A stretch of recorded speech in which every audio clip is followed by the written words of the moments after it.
मारने से मुझे पाप भी तो लगेगा, उसके बारे में बता रहे हैं। पापम पापम एवं आश्रते अस्मानम हत्वा एतान अततायिन। ये तो अतताई हैं, इनको तो बुद्धि नहीं है। ये दुर्योधन को अगर बुद्धि होता तो युद्ध करता ही नहीं, क्योंकि आप गए थे उनसे मांगने के लिए। दो न्याय अगर तो आधा दो, पर उसमें भी यदि बाधा हो तो दे दो, केवल 5 ग्राम रखो, क्योंकि सब लोग राजा हैं, वो लोग राजा के वंशज हैं, तो कम से कम 1 गांव पे तो राज्य करना पड़ेगा ना, क्षत्रिय होने के नाते। लेकिन वो क्या बोला, सुई के नोक के बराबर भी चले थे। तो फिर भी ये तो अतताई हैं, हम भी जानते हैं, आप भी जानते हैं, लेकिन इन अतताइयों को मार के हमको तो पाप ही मिलेगा ना, फिर क्यों युद्ध करो। अर्जुन का देखिए पहले क्या था और अभी भाव कितना बदल गया। क्यों? क्योंकि भगवान जो दिखा रहे हैं वही अर्जुन देख रहा है, अपने मन से कुछ नहीं देख पा रहा है। देखिए इतना श्लोक पढ़े हैं आप लोग, भगवान कहीं एक शब्द नहीं बोले हैं, नहीं बोल रहे हैं, क्योंकि भगवान इसका मतलब कुछ मायने ही नहीं समझ रहे हैं इसका बहुत ज्यादा।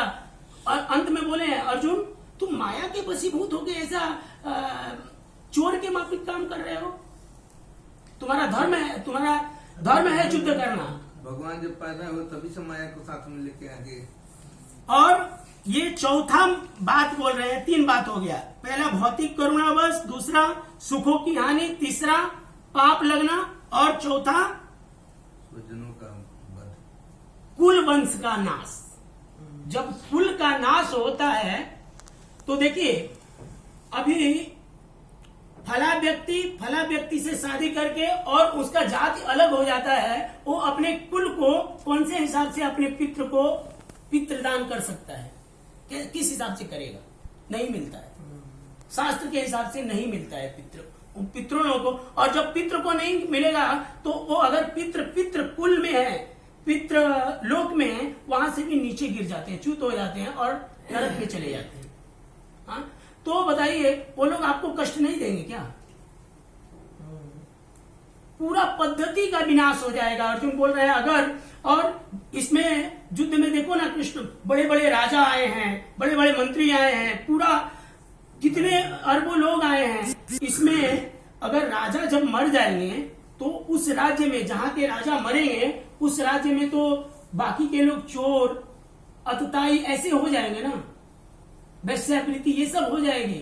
फिर मैं क्यों इसका ये करूं? अर्जुन देखिए, अर्जुन यहाँ कितना बोलते हैं, जब कुल में अधर्म प्रमुख हो जाता है तो कुल की स्त्रियां दूषित हो जाती है।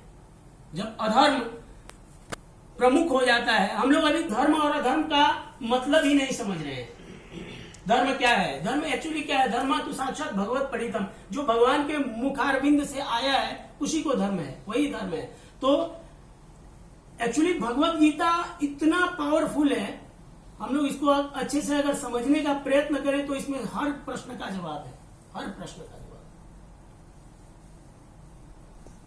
क्यों अभी हम लोग क्या फर्क पड़ता है ये धर्म से वो धर्म में करने में?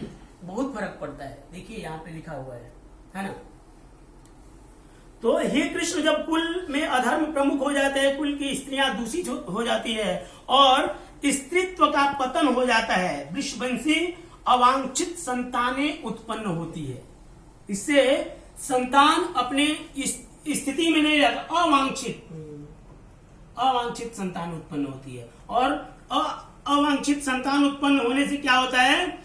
अवांछित संतानों की वृद्धि से निश्चित ही परिवार के लिए तथा पारिवारिक परंपरा को अनिष्ट करने वाले नरकीय जीवन उत्पन्न हो जाता है। ऐसे पतित कुलों के पुरखे पितर लोग भी नीचे गिर जाते हैं। ऐसे कुल के पुरखे भी नीचे गिर जाते हैं, क्योंकि उन्हें जल तथा पिंडदान देने की क्रियाएं समाप्त हो जाती है। देखिए अभी हो रहा है, ये कलयुग का प्रभाव है, हो रहा है।